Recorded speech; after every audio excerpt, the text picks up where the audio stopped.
কনক, কি সুন্দর একটা শব্দ। এর অনেকগুলো রূপ রয়েছে, অনেকগুলো অর্থও রয়েছে। প্রথম অর্থ হলো স্বর্ণ, অর্থাৎ সম্পত্তি। দ্বিতীয় অর্থ ধুতুরা, অর্থাৎ গাছের ছোট একটা বীজ, যা কিনা অত্যন্ত শক্তিশালী হয়। যদি বেশি মাত্রায় এর প্রয়োগ করা হয় তাহলে এটা বিষময় হয়ে উঠতে পারে। এই হলো সেই ধুতুরা যার প্রয়োগ মহাদেবের পুজোতে করা হয়। এবার প্রশ্ন হলো এটাই যে এই স্বর্ণ এবং এই ধুতুরার মধ্যে মিল কি রয়েছে। মিল হলো এটাই যে এই দুটোই মানুষকে মত্ত করে তোলে।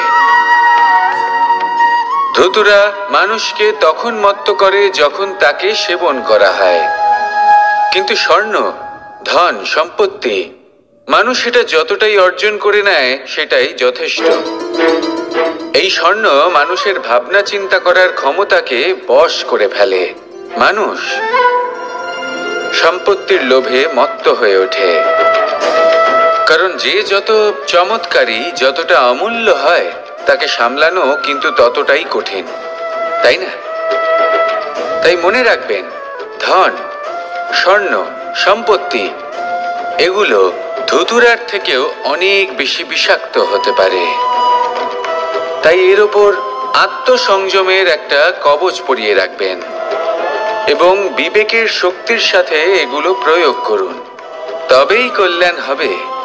আসুন আমার সাথে ভালোবেসে বলুন, রাধা রাধা।